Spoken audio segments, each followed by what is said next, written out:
नमस्कार दोस्तों, स्वागत है आपका अपने चैनल जिसका नाम है केवल एग्जाम। इसमें हम लोग पढ़ रहे थे कि जो हम लोग ने विजन मैगजीन कंप्लीट करे थे अक्टूबर मंथ की सिविल सर्विसेज और स्टेट परीक्षाओं के लिए जो आती है, उसमें हमने 3 सेक्शन पहले कंप्लीट कर लिए थे। पहले में हमने पॉलिटी, दूसरे में इन्वायरमेंट, तीसरे में साइंस और टेक कंप्लीट किया था। उसके बाद हमने सोशल इशू को जो अपना पहली प्राथमिकता दी थी, क्योंकि इससे जो सोशल इशू में अक्सर आप देखेंगे न्यायालय के कुछ न कुछ निर्णय आते रहते हैं, वो परीक्षा के लिए उपयोगी होते हैं। बहुत ज्यादा उसमें नहीं पढ़ना रहता है। हमने उसको 3 वीडियो में ऑलरेडी कंप्लीट, क्योंकि बहुत लंबे लंबे चैप्टर थे। अब हम उनको क्या करेंगे, शॉर्ट शॉर्ट पढ़ेंगे, मतलब कि जो हेडिंग टाइप के होंगे उसमें, और मैं जो एक्स्ट्रा बता पाऊंगा मैं वो बता दूंगा। बाकी इसमें से जो बस इम्पोर्टेंट निर्णय क्या आया है और चर्चा में क्यों रहे, इसको ध्यान रखिएगा। इससे करंट को जोड़ने में काफी मदद मिलती है। आइए आज प्रारंभ करने जा रहे हैं। यह आपका अपना चैनल जिसका नाम है केवल एग्जाम। वीडियो पसंद आ रहे हो तो वीडियो को लाइक करिए, चैनल पसंद आ रहे हैं तो सब्सक्राइब करिए, और कुछ सुझाव देने हैं तो कमेंट भी करिए। आइए प्रारंभ करते हैं। पहली है सहमति की आयु।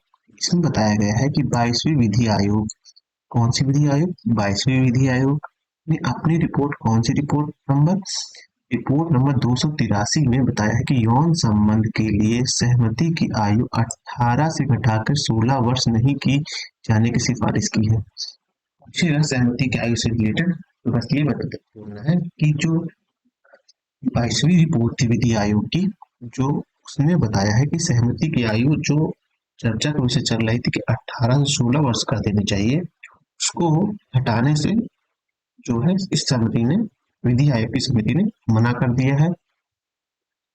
और अन्य संबंधित तथ्य डिक्लेयर क्या है, विधि आयोग को लैंगिक अपराधों से बालकों को संरक्षण पॉस्को अधिनियम 2012 के तहत सहमति की आयु 18 से 16 वर्ष करने के विचार में, इस संदर्भ में विचार करने का प्रस्ताव प्राप्त हुआ था। पॉस्को अधिनियम 2012 लैंगिक हमलों, लैंगिक उत्पीड़न, अश्लील सामग्रियों, निक्रोनोग्राफी के अपराधों से बालकों का संरक्षण करने के लिए बनाया गया था। इस अधिनियम में ऐसे अपराधों की सुनवाई के लिए विशेष न्यायालय यानी कि स्पेशल न्यायालय की स्थापना के लिए उत्पन्न था। तो पॉस्को अधिनियम 2012 के लिए एक विशेष न्यायालय का जो गठन किया गया था। सहमति की आयु से क्या तात्पर्य देख लेते हैं।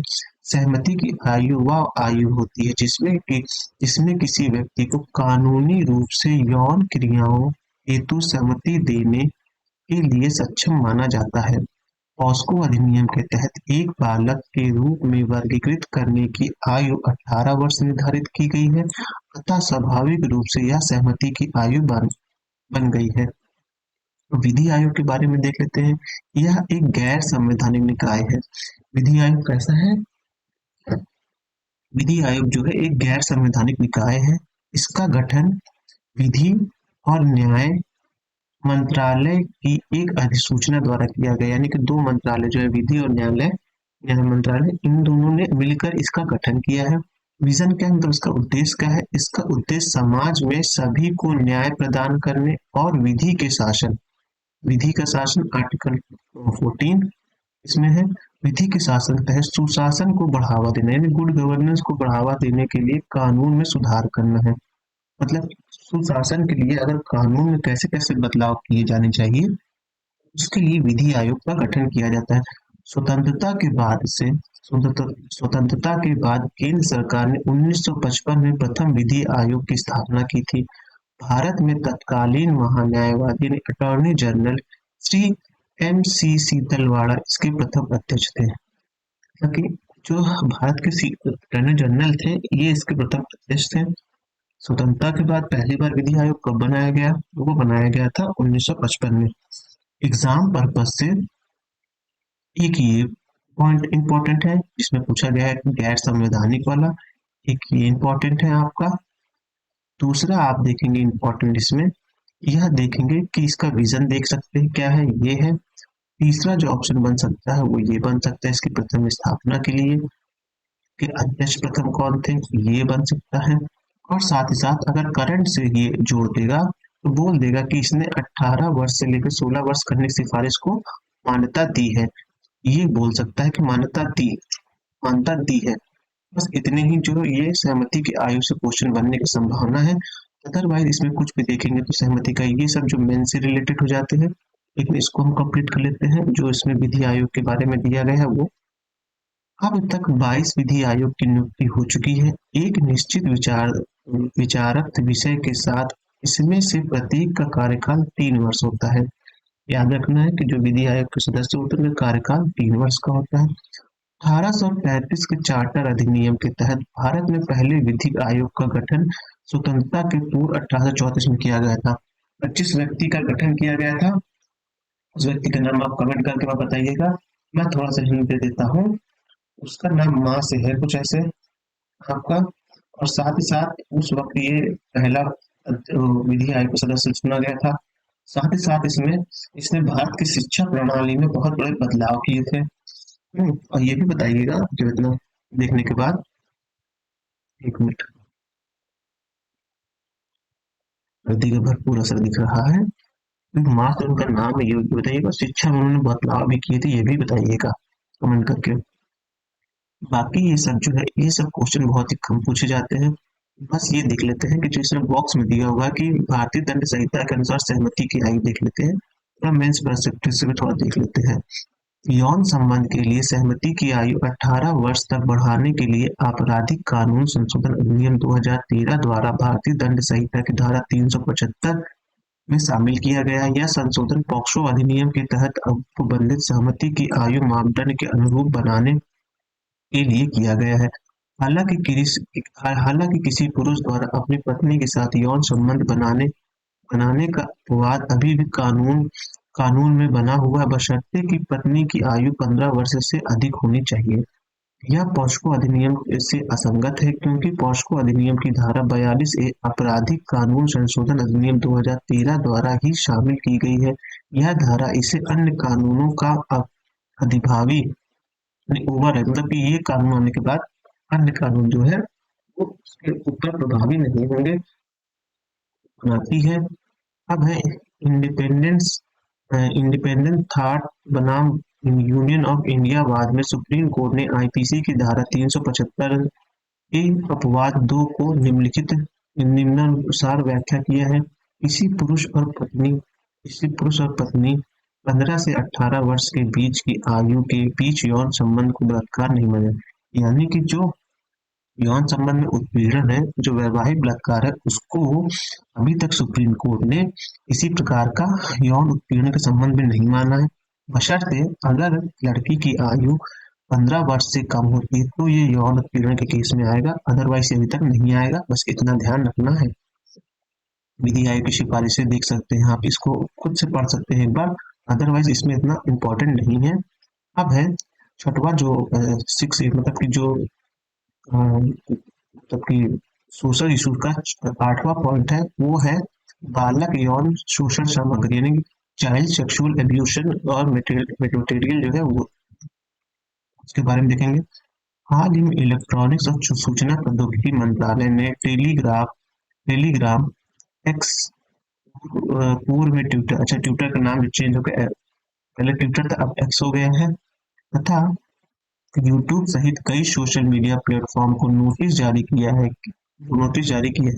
इस नोटिस में उसने भारत में अपने सोशल मीडिया प्लेटफॉर्म से बालक यौन शोषण सामग्री को हटाने के लिए कहा है। मतलब कि इलेक्ट्रॉनिक और सूचना प्रौद्योगिकी मंत्रालय ने कुछ सोशल मीडिया साइट से टेलीग्राम, कहते हैं ट्विटर, जिसको एक्स का भी कहते हैं, यूट्यूब से आदि से जो अडल्ट कंटेंट है उसको हटाने की बात कही। किसने बोला है ये याद रखिएगा, सूचना प्रौद्योगिकी मंत्रालय ने बोला। हो सकता है ये बोल दे कि इलेक्ट्रॉनिक और सूचना प्रौद्योगिकी मंत्रालय, हो सकता है बोल दे गृह मंत्रालय ने बोला है, तो इसका थोड़ा कॉमन सेंस लगाइएगा, ये क्वेश्चन यहाँ से सॉल्व हो जाएंगे।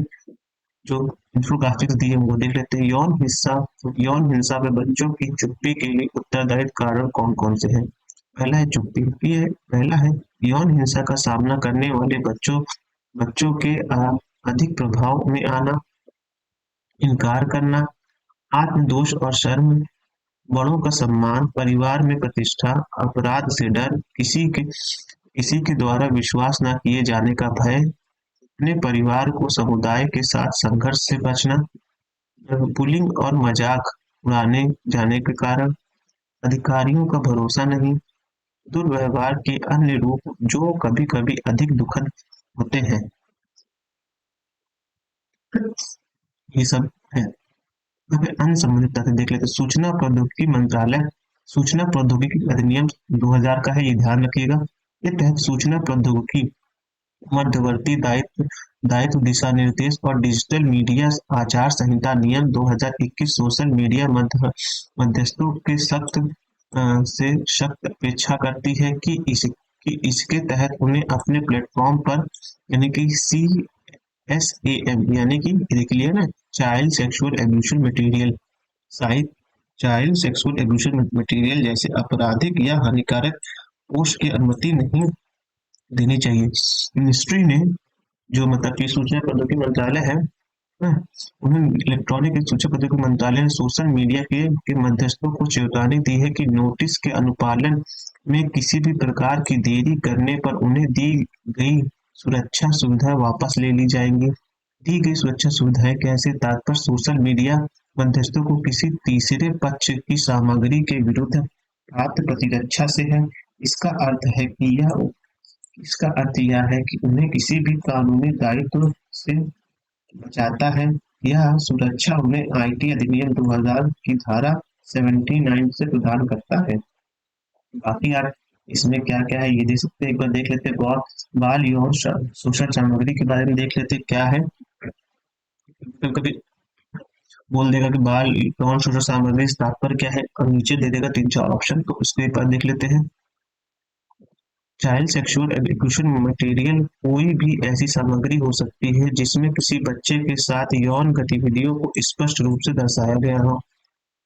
CSAM ऑनलाइन बाल यौन दुरुपयोग एवं शोषण का हिस्सा है। इसके अंतर्गत बच्चों को यौन चैट में शामिल करना या CSAM का निर्माण या वितरण करना, नाबालिगों के लिए यौन उत्पीड़न के लिए लाइव स्ट्रीमिंग जैसी गतिविधियां शामिल हैं। भारत में मई 2023 तक CSAM के प्रसार के लिए लगभग 4.5 लाख मामले दर्ज किए गए हैं। एक अनुमान के अनुसार वैश्विक स्तर पर 2 से लेकर 17 वर्ष की आयु के लगभग 1 अरब बच्चों ने शारीरिक, यौन या भावनात्मक हिंसा का सामना किया हुआ है। बाकी इसके प्रभाव क्या पाते हैं देख लेते हैं। ये अपराध बोध, शर्मिंदगी और तथा दोष ठहराया जाता है। मानसिक स्वास्थ्य थोड़ा सा बिगड़ सकता है। सामाजिक अलगाववाद में बच्चों में आ जाता है। और है मादक द्रव्य और शराब का दुरुपयोग करने लगते हैं, वैसे परेशानियों में आते हैं। इससे क्या होता है, रोगों में वृद्धि भी होती है। ये कुछ इसके अधिनियम दिए हैं, ये आप पॉज करके पढ़ लीजिएगा, डाउनलोड कर लीजिएगा। विजन की साइट पर करंट अफेयर हिंदी मटेरियल में आपको मिल जाएगा अक्टूबर का। ये स्वयं से थोड़ा पढ़िएगा और इसको हो सकता है अपने शॉर्ट नोट्स बना लीजिएगा, अदरवाइज कोई उतना नहीं पूछा जाता है इस तरह की सामग्री को लेकर।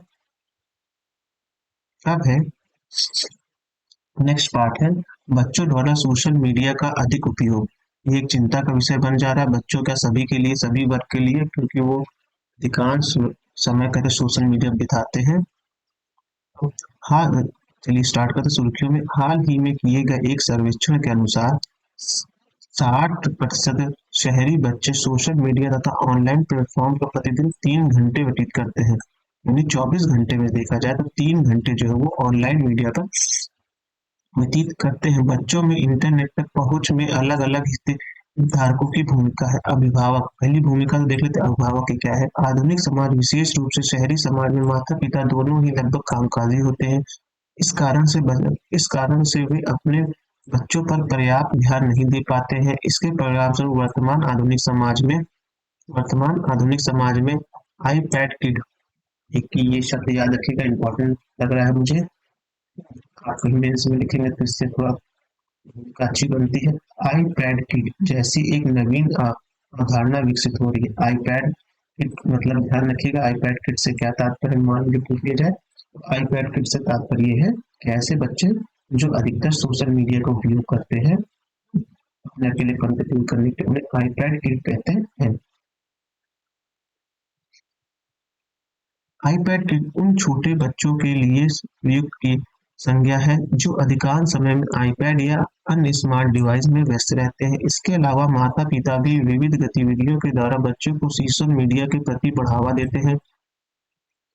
ऐसी गतिविधियों में शामिल है सोनोग्राफ तस्वीर अपलोड करना, गर्भावस्था के दौरान अपने अनुभव के बारे में पोस्ट करना, अपने नवजात शिशुओं की तस्वीर अपलोड करना आदि।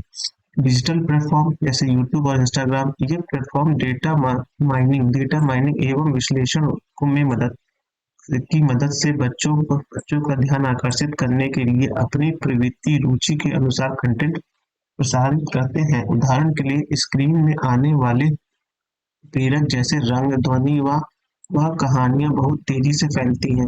ये ये बदलाव बच्चों में संवेदनात्मक भावनाओं को अत्यधिक बढ़ा देता है। इससे बच्चों में खुशी के हार्मोन्स का स्रोत लगातार बढ़ने लगता है। विद्यालय में देख लेते हैं, महामारी ने शिक्षा की तीव्रता से डिजिटल शिक्षा प्लेटफॉर्म में परिवर्तन कर दिया है। बहुत शीघ्र ही हुए इस परिवर्तन के कारण डिजिटल शिक्षा के नकारात्मक प्रभाव के बारे में आवश्यक जागरूकता का प्रसार नहीं हो सका है। बच्चे, सरकार है, अब हितधारक और उनकी चिंताएं क्या है, मतलब जो माँ बाप उनकी चिंताएं क्या है और सरकार की क्या चिंता है। सरकार और लोक प्राधिकरण ऑनलाइन यूट्यूब एब्यूज से बचने के लिए कानून लागू करने की चिंताएं। उसके बाद है माता पिता और अभिभावक अपने बच्चों को ऑनलाइन खतरों से बचाने के लिए चिंताएं हैं। स्कूल में क्या है, डिजिटल साक्षरता से जुड़ी चिंताएं हैं। निजी क्षेत्र में क्या है, बच्चों के लिए एक सुरक्षित मंच को लेकर चिंता है। बच्चे क्या है, इंटरनेट के उपयोग से संबंधित उनके अधिकारों को लेकर चिंताएं हैं। बाकी इसमें सकारात्मक क्या हो सकता है, नकारात्मक क्या हो सकता है, ये आप कहते हैं मेंस के लेवल पे पढ़ेंगे। अब है चक्रीय प्रवास, मतलब कि सर्कुलर माइग्रेशन। ये एक चर्चा का विषय है क्योंकि इस समय विश्व में बहुत ज्यादा प्रवासन हो रहा है, कई जगह का माइग्रेशन हो रहा है। कोई पर्यावरण माइग्रेशन हो सकता है, जलवायु माइग्रेशन हो सकता है, युद्ध के परिणाम थ्रू माइग्रेशन हो सकता है, अर्थव्यवस्था के कारण माइग्रेशन हो सकता है। माइग्रेशन के कई प्रकार हैं। माइग्रेशन केवल एक ही प्रकार का नहीं होता है, हिंसा को रिलेटेड लेके राजनीतिक, आर्थिक, सामाजिक, व्यवहारिक, सांस्कृतिक सभी प्रकार के माइग्रेशन होते हैं। उनके बारे में इसमें चर्चा की गई है। कई विशेषज्ञों के अनुसार भारत में आंतरिक प्रवासन लगभग सदैव चक्री रहा है। इसके इसके तहत प्रवासियों का ग्रामीण क्षेत्रों से शहरों की ओर से मौसमी प्रवासन होता है। ऐसा कहने गांव में जब शहरों में गांव में जब कटाई उठाई प्रारंभ होती है, तो शहरों से जो मजदूर होते हैं वो गांव की ओर अपने विस्थापित कर जाते हैं। दो कारण होता है, पहला तो गांव में काम मिल जाता है, दूसरा वो अपने घर में अपने बच्चों या फैमिली के साथ समय व्यतीत कर लेते हैं। दूसरा आप देखेंगे, उस समय जब कटाई उठाई खत्म होने के बाद गांव में कोई कार्य नहीं होता है, फिर उसके बाद क्या होता है, क्या वो लोग शहर की ओर वो स्थापित कर जाते हैं, वह शहरों की ओर प्रवासन कर जाते हैं। तो ये चक्री प्रवासन जो होता है ये चलता रहता है। चक्री प्रवासन का तात्पर्य क्या है, एक बार घर, एक बार शहर, एक बार घर, एक बार शहर। चक्री प्रवासन क्या है, चक्री प्रवासन की कोई मानक परिभाषा नहीं है। सामान्य तौर पर यह एक से अधिक उत्प्रवास और वापसी से संबंध बार बार होने वाले चक्री घटनाओं से है। बस यही पूछ सकता है, चक्री प्रवास हाल ही में चक्री प्रवासन शब्द क्या है, तो यही है।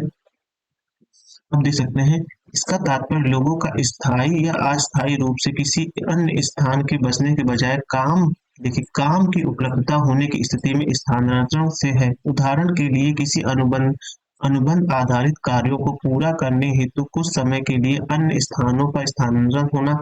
अधिकतर निम्न आय वर्ग के लोग ज्यादा चक्री प्रवासन करते हैं। वे पूरे देश, शहर, स्थान आदि में मौसमी तौर पर उपलब्ध रोजगार का लाभ प्राप्त करने के लिए प्रवासन करते हैं। अब इन्फोग्राफिक्स देख लेंगे। वर्तमान समय में चक्री प्रवासन के बढ़ावा देने वाले कारक क्या है, परिवहन के त्वरित एवं आसान साधनों द्वारा तथा आधुनिक संचार सुविधा। मतलब कि प्रवासन के लिए सबसे बड़ा कारण क्या है, पहला आप देखेंगे परिवहन, क्योंकि आने जाने में रेलवे अब इतनी चलने लगी है, टाइम टू टाइम रेलवे चल रही है। हालांकि टाइम टू टाइम तो उतना नहीं चलती, लेकिन फिर भी पहले से तो काफी सुधार आया है। बसों का काफी ज्यादा जो सड़क इंफ्रास्ट्रक्चर बना हुआ है, रोड इंफ्रास्ट्रक्चर, वो काफी अच्छा हो रहा है। दूसरा है कृषि आधारित ग्रामीण अर्थव्यवस्था के चक्रीय से जुड़े जुड़े कारक, मतलब कि कृषि से आधारित जो जुड़े कारक है वो है उदारीकरण के बाद हुआ असामान्य विकास, सामाजिक सामाजिक संपर्क में वृद्धि के कारण अधिक संख्या में युवा शहरी केंद्र की ओर आकर्षित हो रहे हैं। निर्माण और सेवा क्षेत्रों में रोजगार की वृद्धि हो रही, ये भी हो रही है।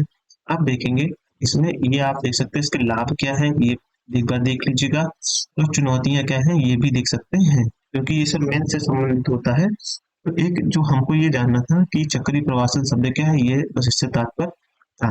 भारत में आंतरिक प्रवासन के लिए किए गए उपाय क्या है, ये अंतरराज्यीय प्रवासन कामगार जो नियोजन तथा विनियम और सेवा अधिनियम 1979 ये देख सकते हैं।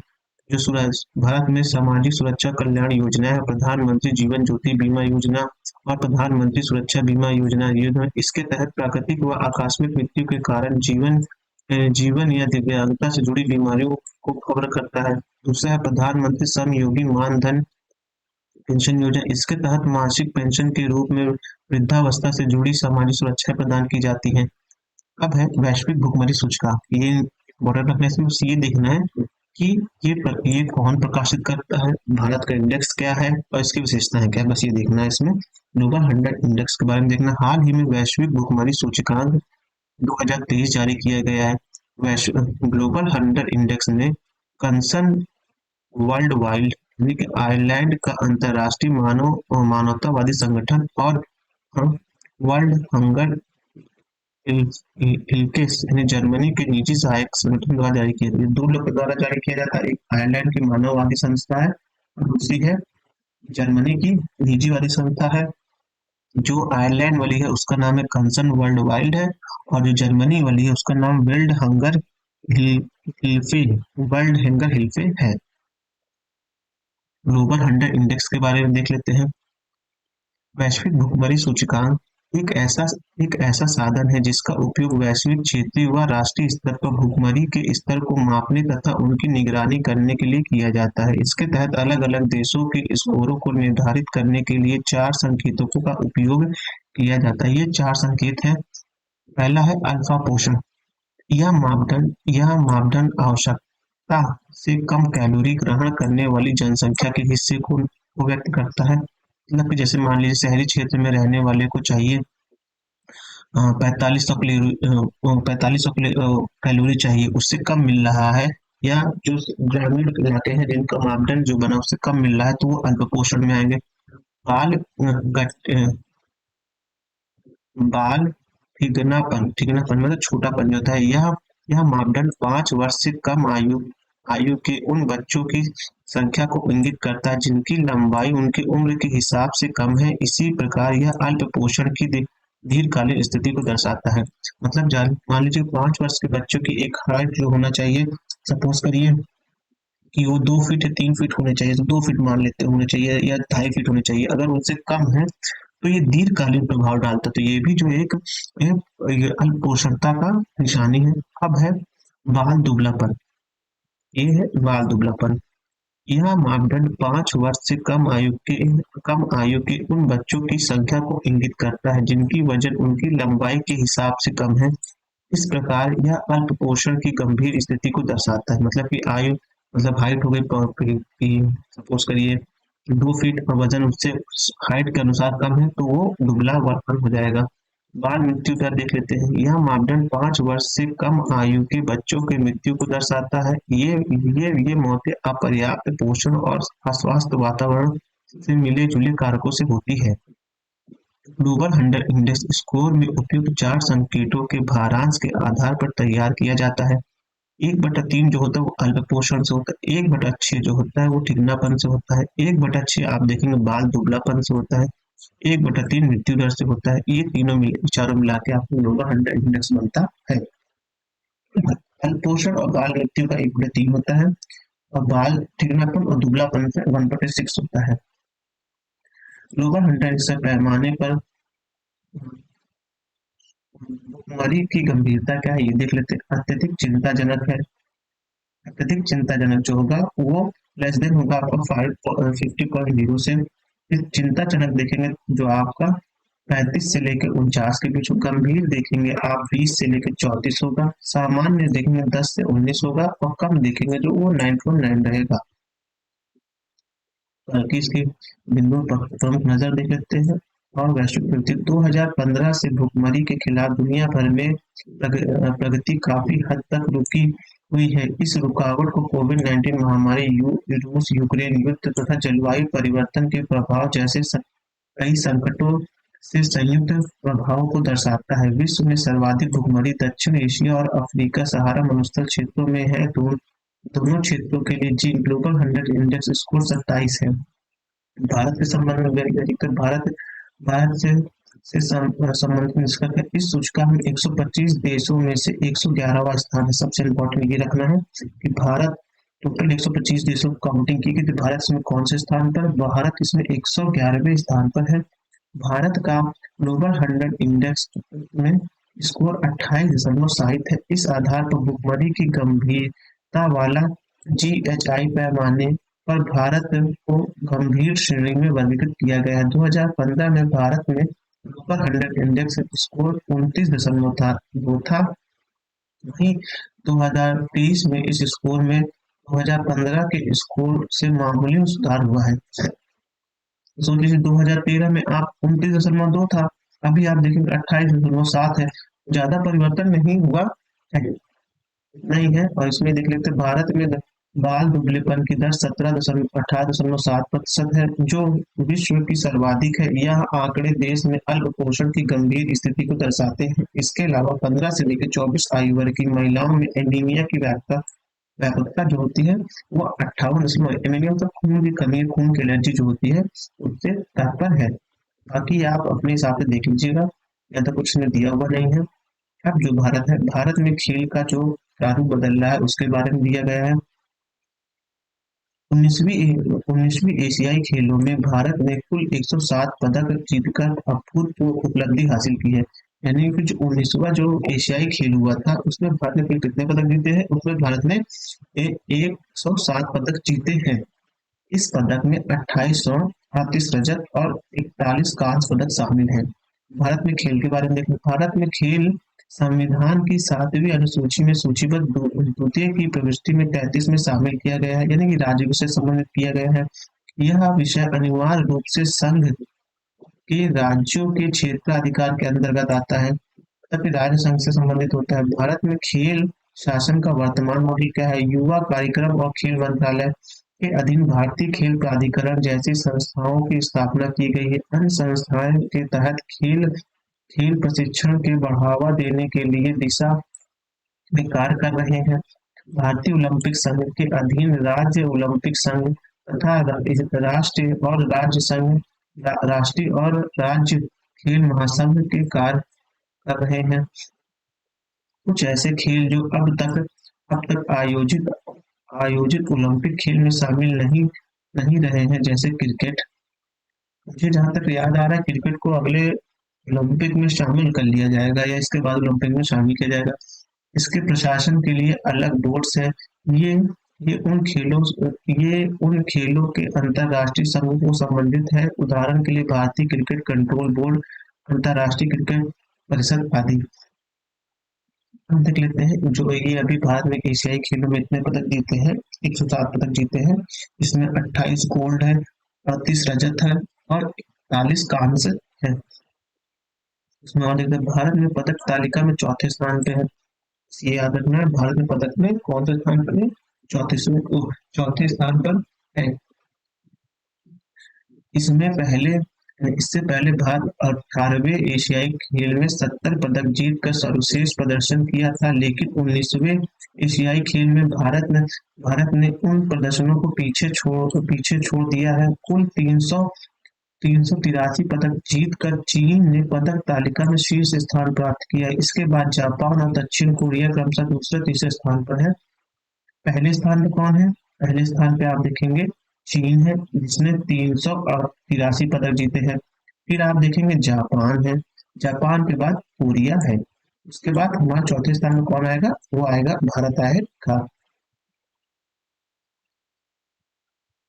ये सब है खेल के महत्व। ये टूर्नामेंट से ये तो कोई इतना इम्पोर्टेंट नहीं होता है।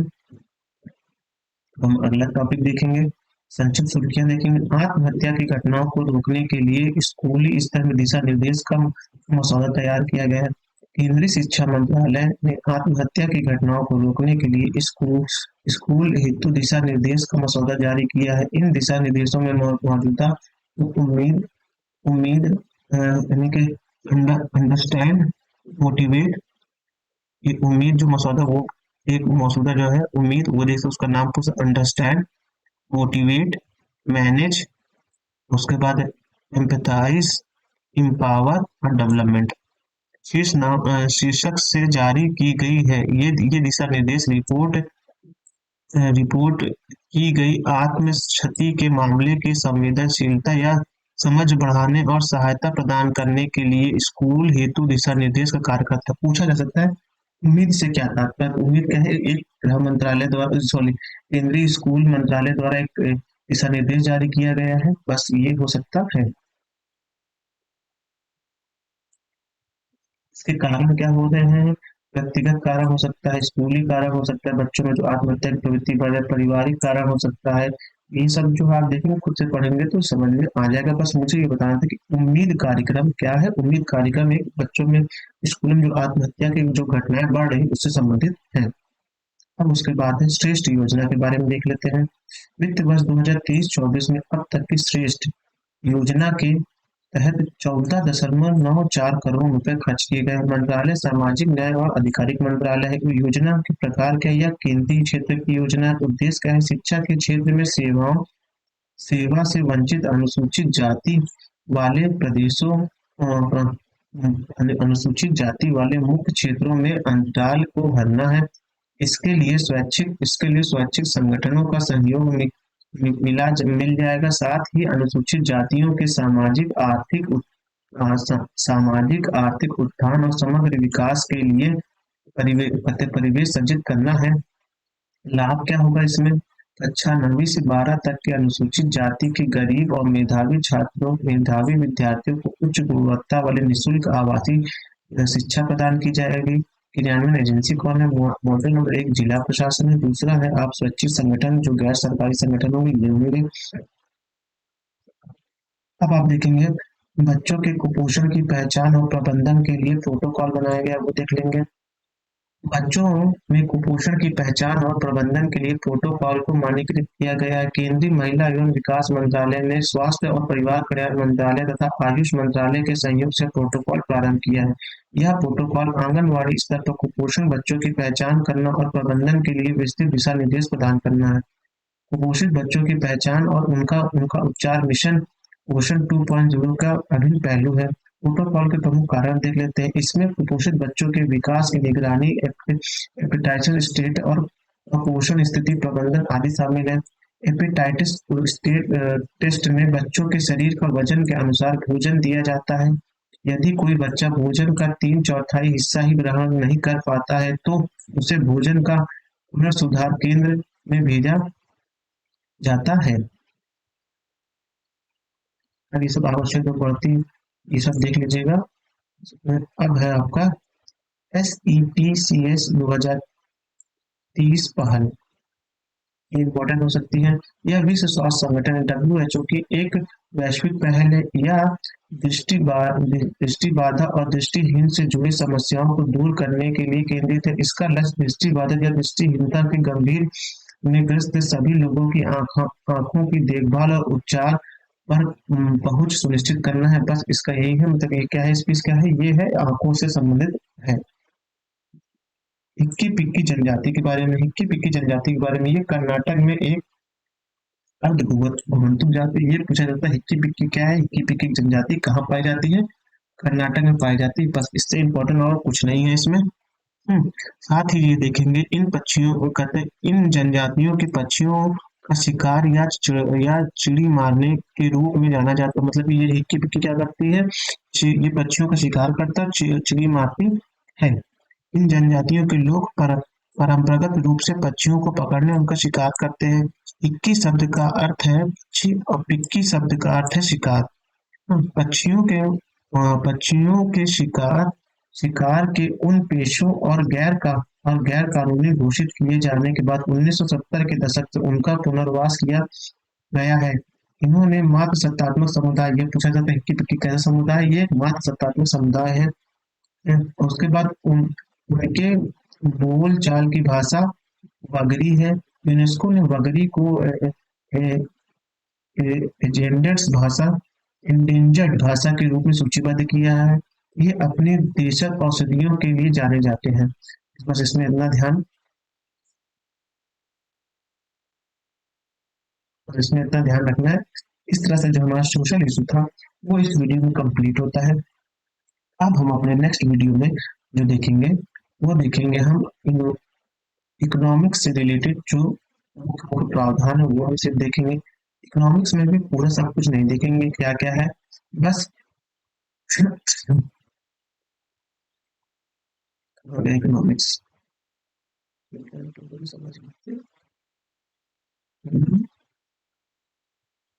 ये अर्थव्यवस्था के बारे में हम देखेंगे। अर्थव्यवस्था जो जो अब तक आया हुआ है इसमें कुल कितने टॉपिक है देख लेते हैं अर्थव्यवस्था में रिलेटेड। लंबा टॉपिक है, 3 से 4 वीडियो लग जाएंगे इसको होने में, लेकिन इसको भी हम देख लेंगे। अगर इस पे इम्पोर्टेंट देखेंगे, ज्यादा करंट क्वेश्चन नहीं देखेंगे, बस इसका जो ट्रेडिशन पोर्शन है वो देखेंगे, जिससे एक हमारा क्विक रिवीजन भी होता रहे साथ ही, और ये भी देखेंगे कि इसमें क्या क्या इम्पोर्टेंट है, बस इसके सिवा उसमें कुछ नहीं देखेंगे।